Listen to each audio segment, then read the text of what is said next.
Volume 7. Alvin Bragg press conference.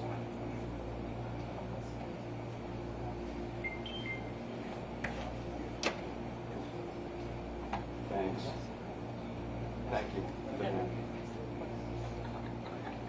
It's here. Not just Washington. Old stuff. Look at the picture that's good. Wasn't Oh yeah, that I told you.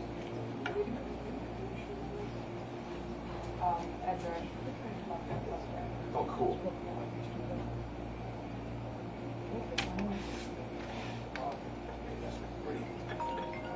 Maria D. Maria.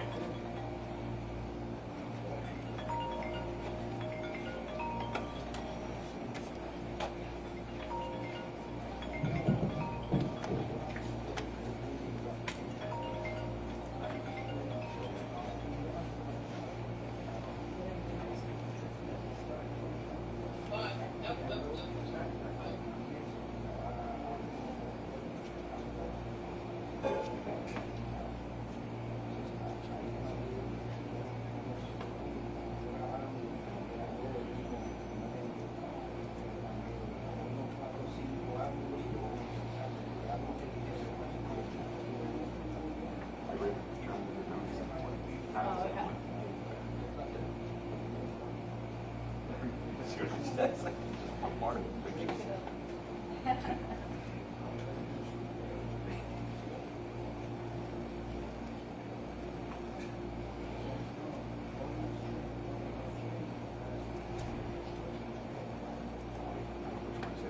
got 2 edges here. I got rid of one here. No, he had. No, he had 2 phones and I got rid of one of them, but I don't know why it showed up on when I went to message him. Hedrick. I was gone. Oh, this is the one that's gone. I sent the right one. 202 number. No, that's the wrong. Right. I thought, does he have an iPhone? Oh, so his 202 is his personal. That's what I'm saying, right. The other one's gone. 45 is his 12. I don't even know that one. This was a New York one. Yeah, this is 202. I'll tell you.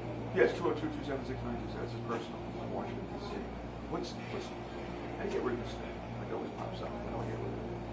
Like that one. Get rid of it. So what is it? Remove from recents. Okay. Yeah. I don't even know how they got in there. Because I haven't. But whatever. Okay. Yes, you should have this. Yeah, you got it. So that was the students. Yeah. Well, this is so far away. I've never So seen it. I don't know them on here. Oh, I got it. But You doing the 5-foot bike ride on Sunday? no, I'm doing the Brooklyn half, so When's that? mid-May. You're in good shape. Yeah, I just did the a half day at the park. You're amazing. I can't run.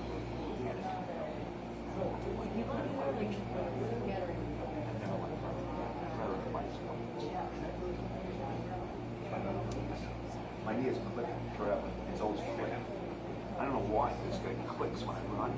It's always had a click. I don't know. It's always been since high school. It's always clicked. So it's kind of weird when I want to click. I don't know what it is, but it's never caused me any problem. It caused me a problem in high school. I only did it one time. It really bothered me. Hedrick loved it. Yeah. You see my water bottle? Picture of you. It's like a purse. No, I did it. I was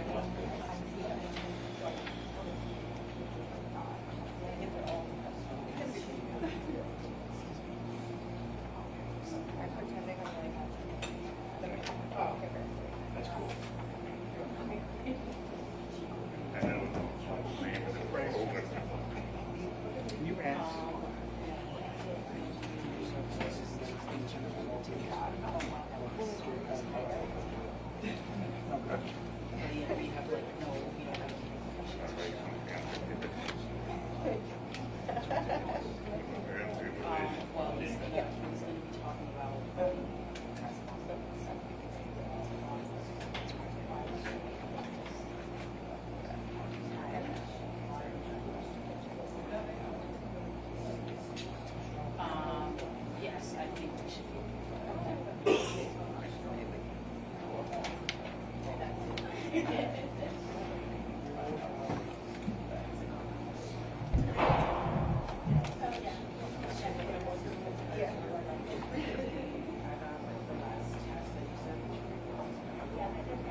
Oh, this is this guy. Get out. Yeah, it's a waste of it. It's a waste of it. Cat doesn't. Not a good picture. I know. It doesn't rub it in purposely.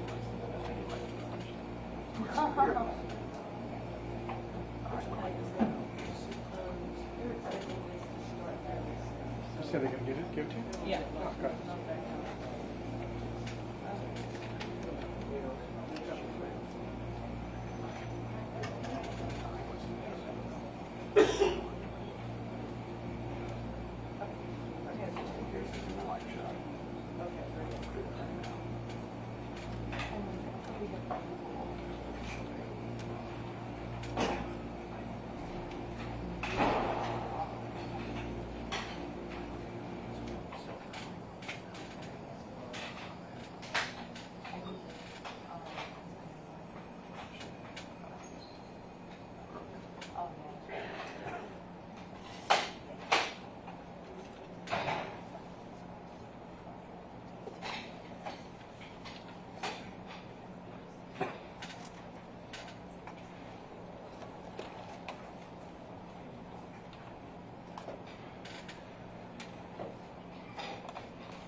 It is hot. I know. I know it's going to be so warm.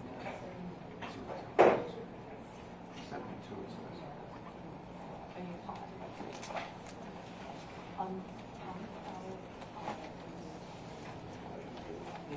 I did it already. Yeah. See, that's me. I'm number 13. I found that picture. I never seen that one before. How was it called? Yeah.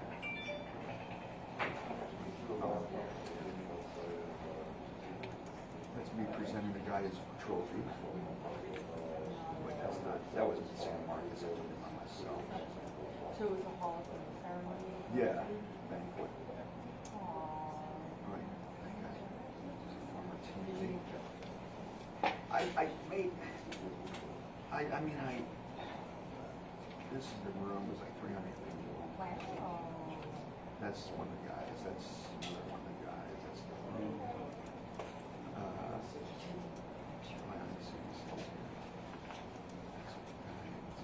So I honestly think that once this University of Texas, when you burnt the orange, lit up the street, where you couldn't take pictures of the time out.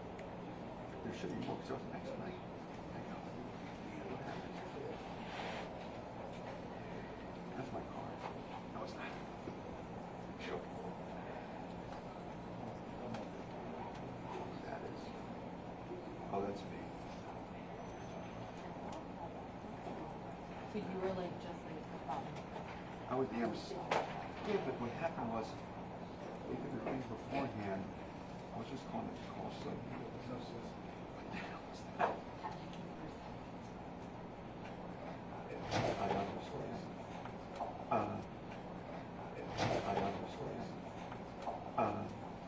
They have this thing for an auction and to raise money. I did it last year. I went to this year. I went to the auction. This year's 20 minutes. So I started. And the last 2 nights, I was very rushed. I kind of got pissed because I had to rush this guy. There's all these stores I had to tell him. I went right through it. And it was fine, but I was mad because I didn't wrap it up. I gave him said, Adam told I got to do this quick, so let's go. I didn't tell like one guy I had his stores to tell him. He tell me that. I had to get home because we went late. It's just an auction. I always do it to raise money for me. But it went on for 20 20 minutes to play trivia. So it set me back. I mean, I was supposed to start at 8 and I started like at 4 or something. Then I had to rush it. Now I got an hour and a half to do everything as possible. I had all these things. I had tons of stuff. Where was it? In Austin, Texas. Oh, yeah. Yes. Yes. No. I went to school there.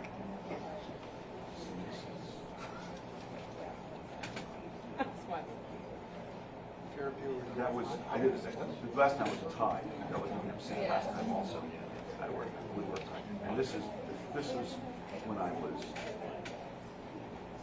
that was the first one that was my, I went into the whole thing. So I was kind of nervous because I want to talk about You want to watch the story? I'd watch that. what. How trying to get my student out of firefighter. I would watch that. That's what. I like that.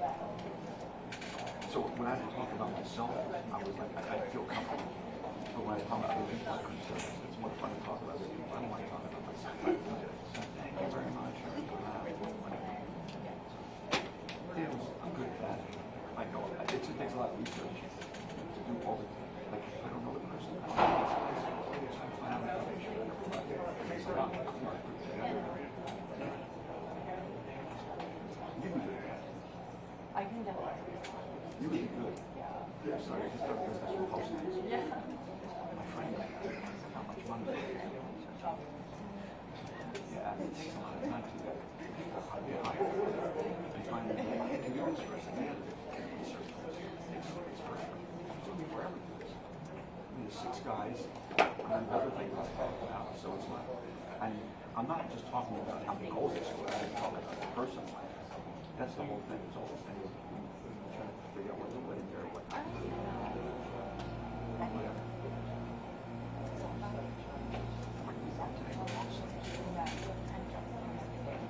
Yeah, you make a mistake. I hate making mistakes like that. Really, I thought I made a mistake. And it got chilly, so I wasn't that mad. I got trying to make that. I was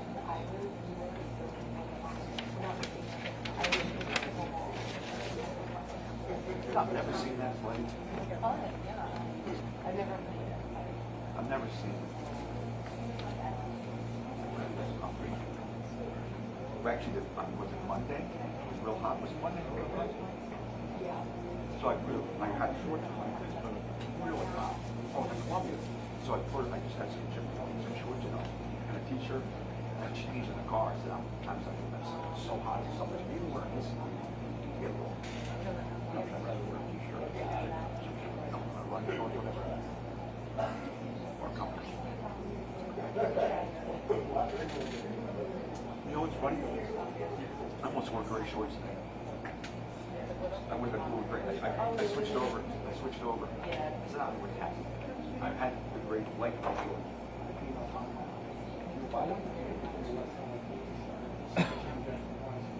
Just as price of socks. Maybe you won't.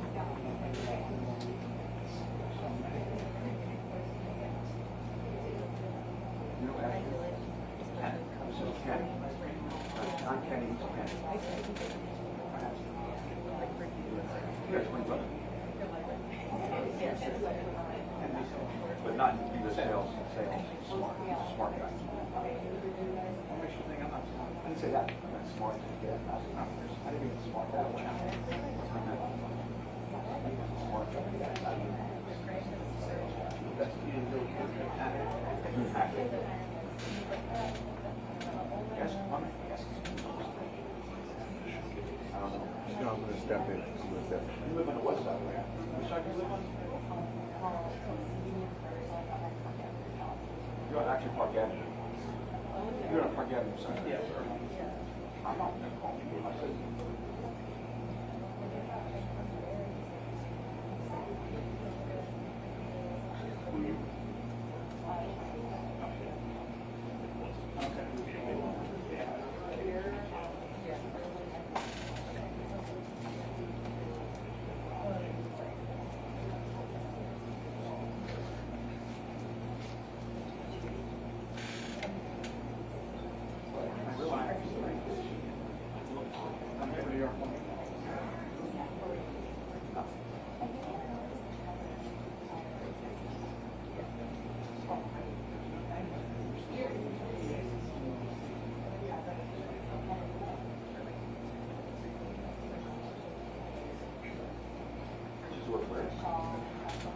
He was like one of the first guys.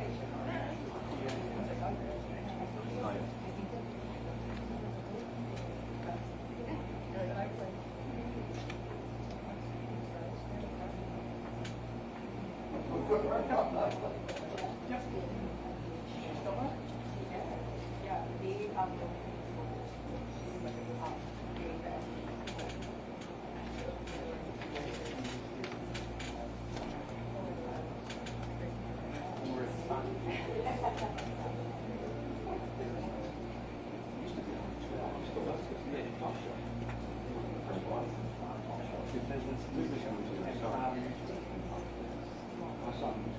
Yeah,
We're about to start. Thank you everyone for your patience.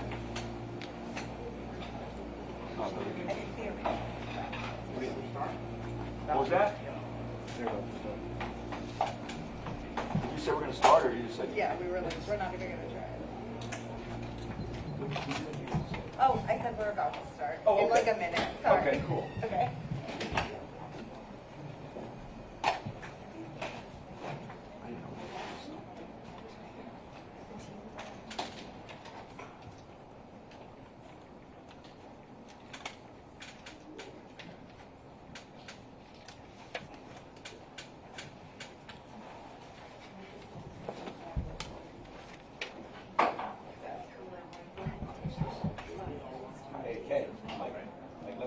Yes. Yes. So why did you want to black and white? Why?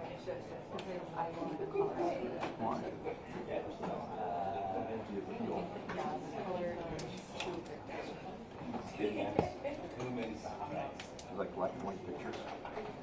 Can you shoot they look old? Can you shoot black and white on this thing? Why do you do that? Or change pictures to black and white? I want that series. Okay.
Good afternoon. Thank you for joining us. I know I saw some of you a short while ago, the court appearance for People versus Harvey Weinstein. We are moving forward in that matter. We intend to retry it, and for those of you in the court saw that the court sets them a window for a trial in the fall. So we are already moving forward with that matter, having conversations with survivors, centering their well-being, and pursuing justice.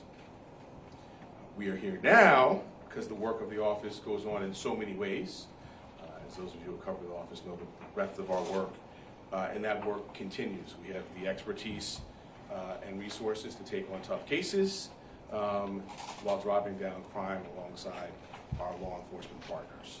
That includes, over the past 2 years, driving shootings down 48% in Manhattan, murders down 17%, burglary down 31%, and overall index crimes down 7%, outpacing the citywide decline of 0.6%.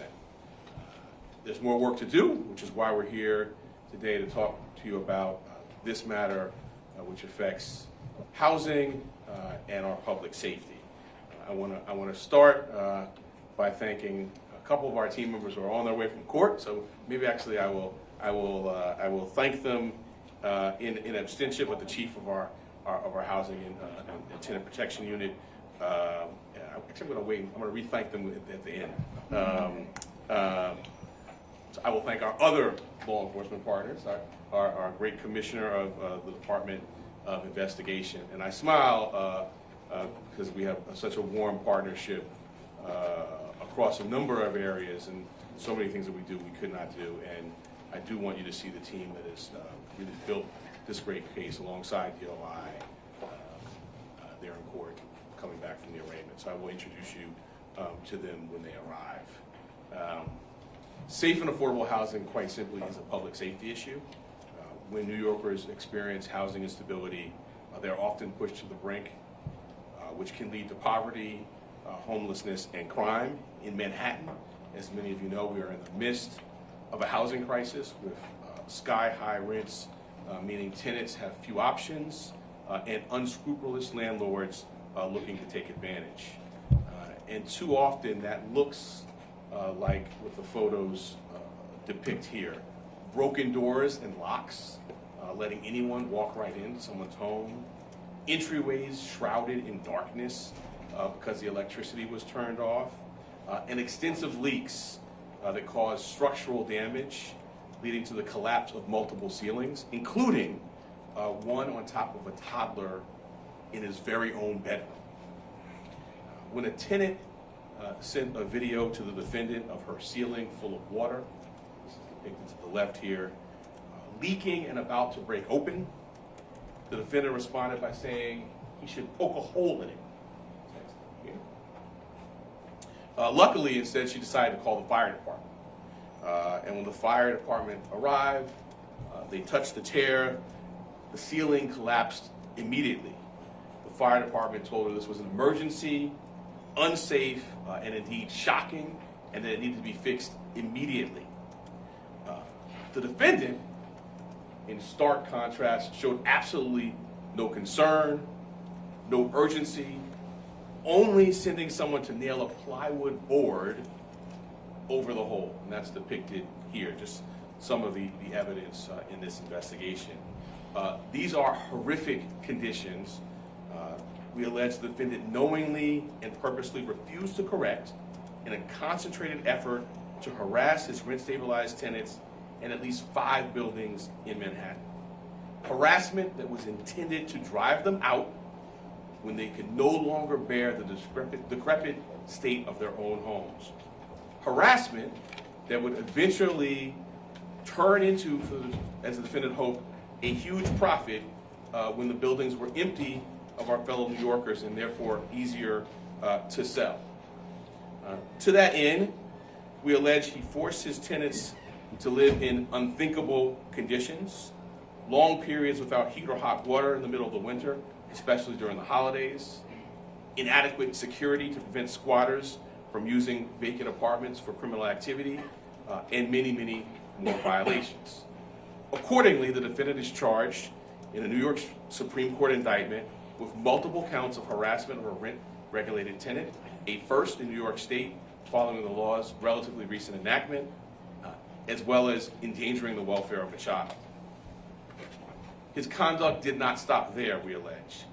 He is also charged with inducing 2 individuals to sign documents that were filed with HPD, our local housing agency, falsely certifying responsibility for his buildings and that the violations had been corrected.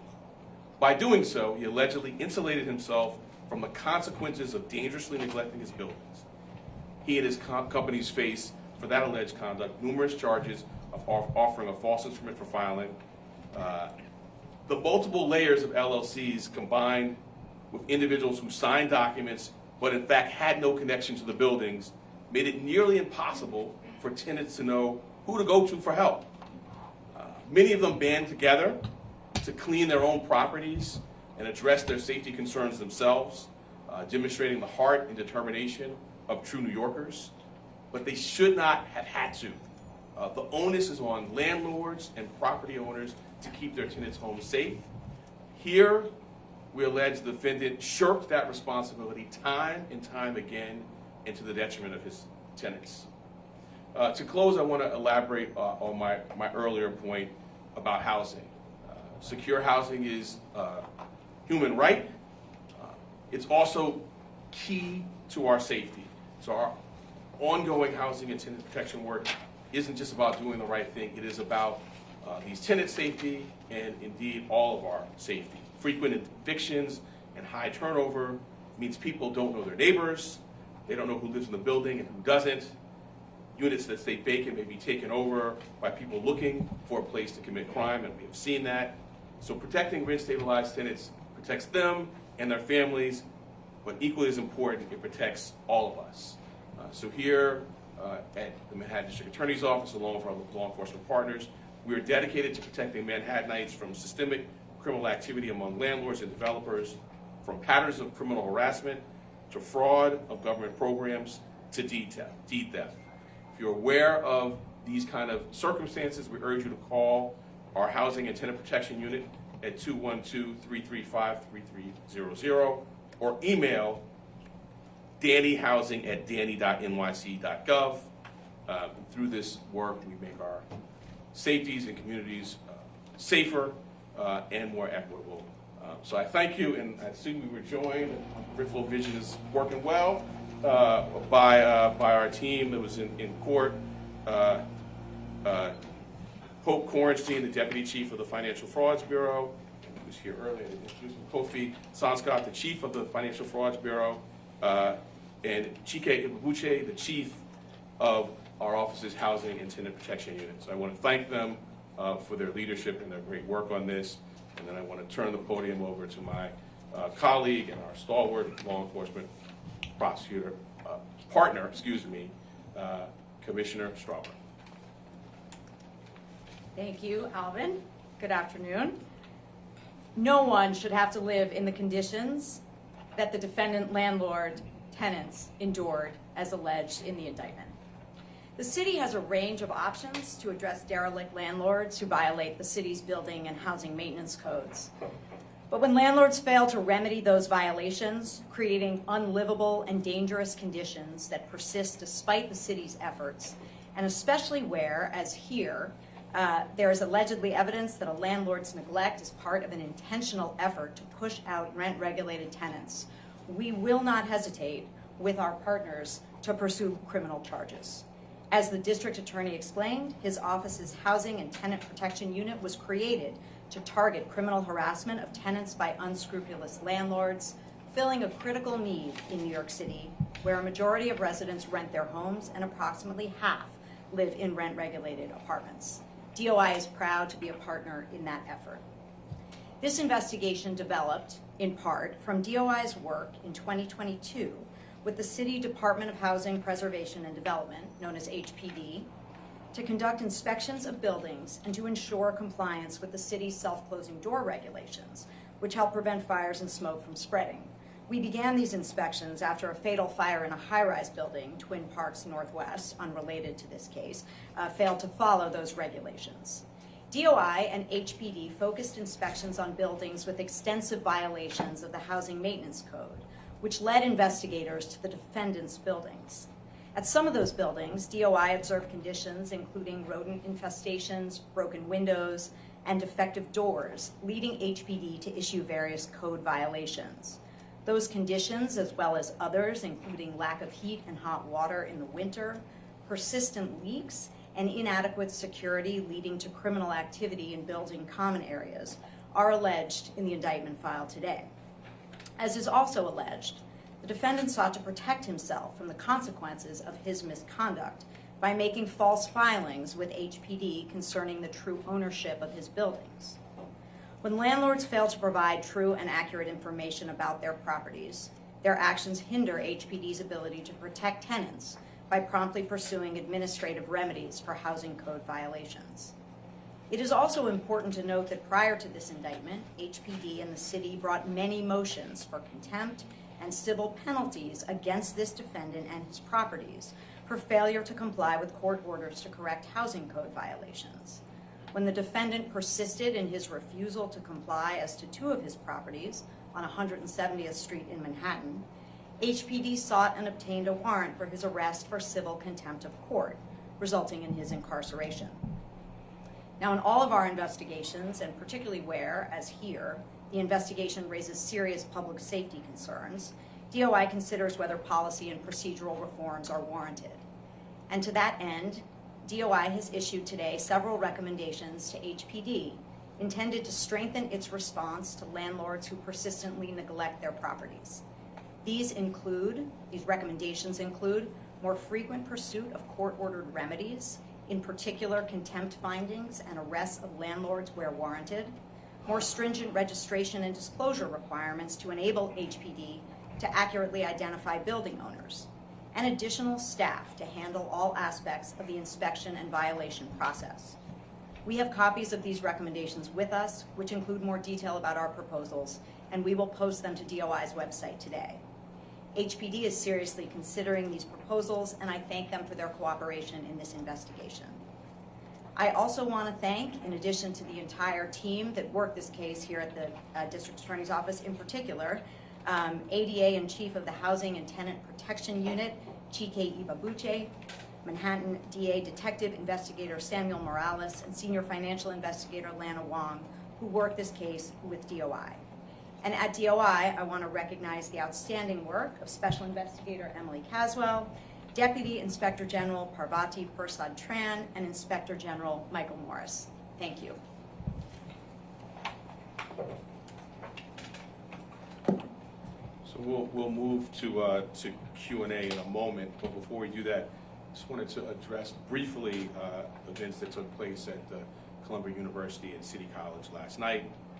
As many of you already know from the NYPD, there were approximately 280 total arrests from these 2 events.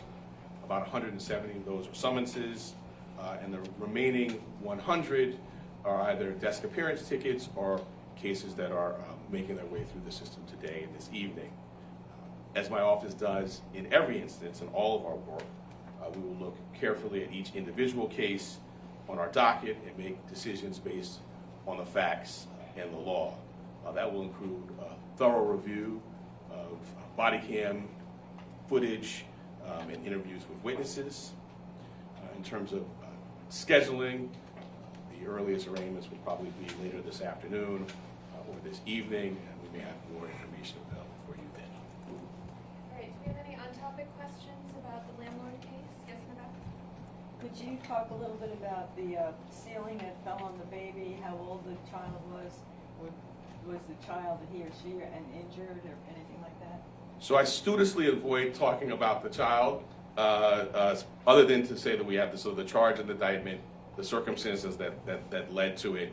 We may be able to get you some more information about it, but we, as for reasons I think you can anticipate and understand, of being guarded about that until we are obligated to specify that information. Mom? How successful was this effort to drive people still living in these buildings? Well, I hesitate to use the word success in this context, but I think that is in a very kind of sinister way the appropriate word. It was successful.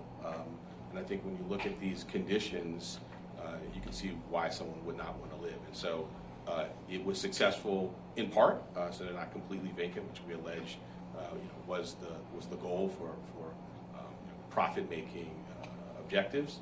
But certainly there were tenants that were harassed out and left, and then that there were some who remained. Anybody else on this? Tenants still living in these, were these fixed, or during the investigation, were these tenants still living in this kind of wall? The conditions are as I described and as depicted. There may have been some things done along the way. I mean, I mentioned sort of the repair, I'll put that in quotes, that was not consistent with the fire department's directive. But so there were things that were done. But these conditions are our allegations, and then we intend to prove in court. Yes, so there are 5 Manhattan buildings. This kind of, spans maybe not from the bottom to the top, but almost from Union Square up through Washington Heights. And so we're talking about 5 buildings. So, what about the penalties for this? If he's convicted, will he do significant jail time or not really? Or? So the top charges are Class E felonies, maximum up to 4 years, up to 1 1/3 to 4 years. Nothing else on this case? All right, Deborah, we'll take a couple of off topics. Yes? Yes, sorry. Hi. I wanted to go back to what you mentioned at the top of the press conference about reaching out to survivors. I'm wondering, as you're reaching out to them, what's the response you're getting from them? How are they feeling about this retrial? Do they feel the same conviction you do that it will get the intended result? So I'm not going to hear nor would I talk about conversations that I've had with survivors, but I would point you to the court proceedings today, where one of the survivors was acknowledged, was in the courtroom, and there were things put on the record about her specifically, and sort of I won't go beyond the court record, but we are doing here what we do in all of our matters, which is focus on our survivors, center them, and it was said in court. We are planning to proceed to trial in early September, and we can give you the transcript of what our ADA court said about the survivor who was present there.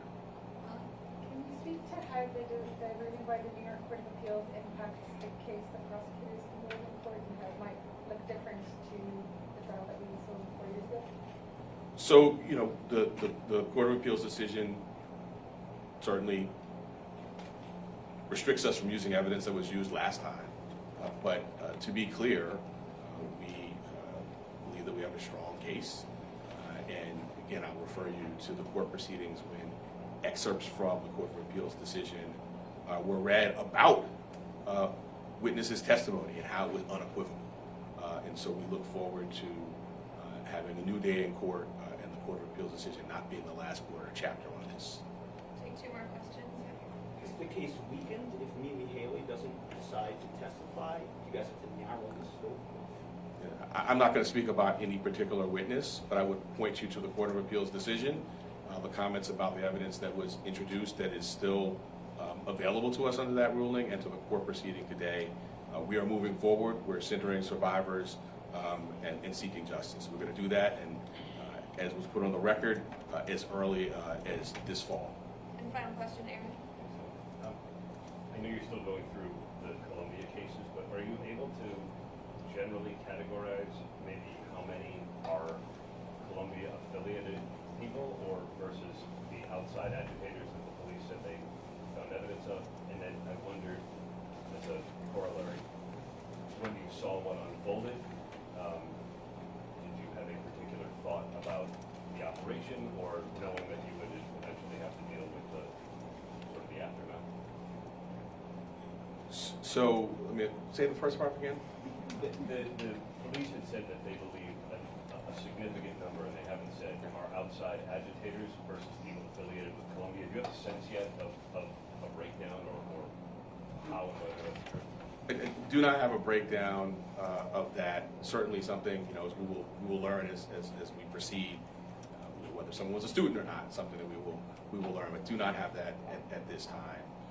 And in terms of sort of my impression in real time, was that these cases are going to come to this office and we're going to do what we always do, which is apply the facts to the law, and that's what we're going to do. What's the hot charge? Do you know?